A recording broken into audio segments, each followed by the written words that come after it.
and welcome to my channel.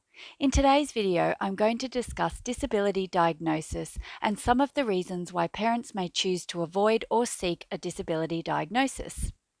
Firstly, what sort of disability diagnosis am I talking about? For the purpose of this video, diagnosis refers to any type of neurodiversity or disability that is diagnosed post-birth rather than prenatally or at the actual time a child is born. So why might parents want to avoid a disability diagnosis? One of the main reasons that people can be hesitant to investigate a diagnosis is the idea of labeling.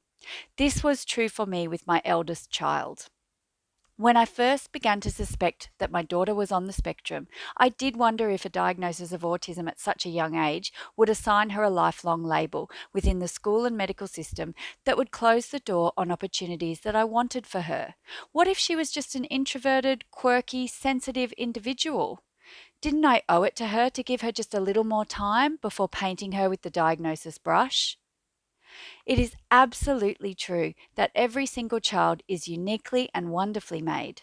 It's also a fact that many neurotypical children do not achieve every milestone in the order laid out in the literal guidebook most parents in Australia are given at birth as they leave the hospital. By the age of 2 years, 4 years, 8 years, etc., many children who may have hopped, skipped, jumped, and even regressed on their developmental milestones end up arriving at the same destination as their peers.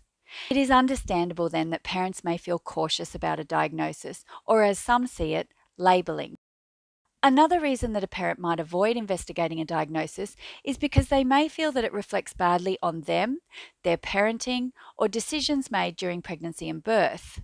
Parents of the neurodiverse can be extremely self-deprecating and blame themselves as if somehow their child's disability is their fault. Of course, there are things we now know to avoid in pregnancy and infanthood, but I still catch myself reviewing even minute daily decisions I've made for my child, from foods to medications to activities, etc., and wondering if my daughter's sometimes debilitating barriers to everyday life are something that I caused. In reality, the origins of neurodiversity and disability are largely unconfirmed and under constant investigation, but this can be hard to see when you are living it. Finally, hesitance to investigate a diagnosis can be because a parent is simply not ready for the short or long-term implications that it can carry. The idea that your child might have a disability or be neurodiverse can be incredibly overwhelming. As people and parents, each of us receive and process information in different ways. A diagnosis can throw a giant question mark on every aspect of a child's future and cause a parent untold anxiety and fear. The vast majority of parents I know whose child or children have a diagnosed disability describe the process as a journey. I would add the words emotional and roller coaster. The path of diagnosis is one that people must travel in their own time if and when they're ready. So why might parents seek to investigate a possible disability diagnosis? First and foremost, support. Whether you are initially open to seeking a diagnosis or not, for some parents of children with disabilities, there comes a pressure point where the need for outside support outweighs any hesitancy to seek advice from professionals such as pediatricians, psychologists, or specialists.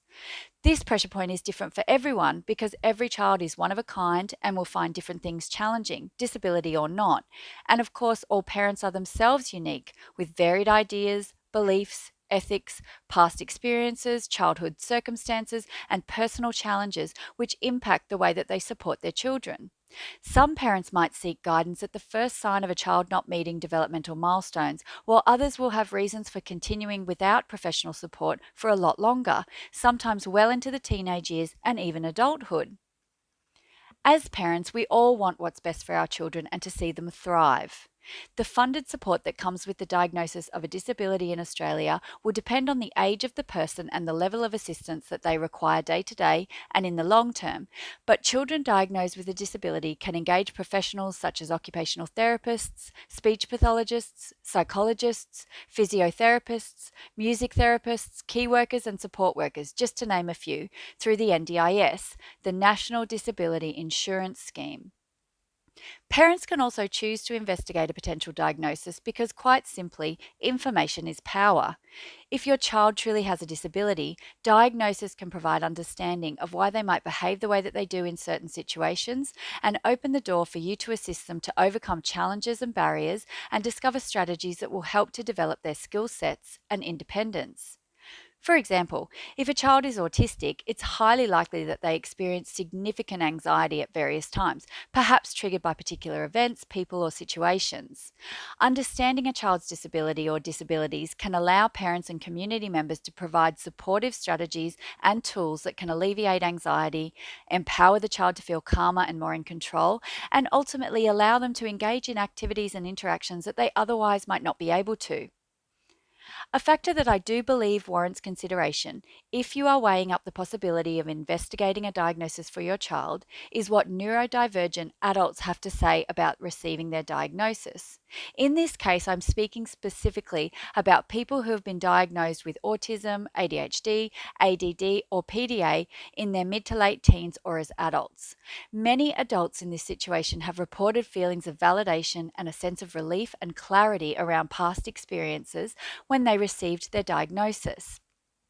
Knowing that there's a neurological reason that they may find certain situations challenging where other neurotypical people do not has for many adults been empowering in and of itself. Some neurodiverse adults have also reported that their diagnosis has led to higher personal self esteem and increased self awareness and the development of self regulation skills that have made daily life more manageable and, in some cases, even more enjoyable. This is not to say that other emotions around diagnosis have not also been reported. I refer again to the emotional roller coaster. If you're watching this video because you have a feeling that something about your child or their development is different or not typical, and you're considering investigating a possible disability diagnosis, I'll leave you with my personal testimony about my daughter's autism diagnosis. I referred above in the section about labelling to giving my child more time. For a while, my general practitioner even agreed with me that more time was needed, and it was definitely what I wanted to hear. But every time I left the doctor's office, it was with the nagging feeling that somehow I'd misrepresented my daughter, because in my heart I knew that there was more going on than just needing more time. When we did eventually request a referral to see a team of professionals at our local community health centre, and my daughter's diagnosis of autism and developmental language disorder was confirmed, I was emotional to say the least. The questions and thoughts that stampeded through my brain for days and nights afterwards were overwhelming and at times debilitating.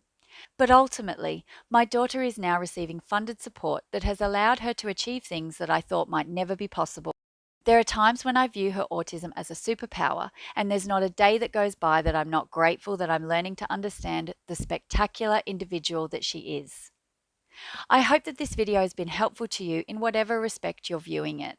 As always, if you would like to leave a comment or share your experiences below about diagnosis or anything else, please feel free. Until next time.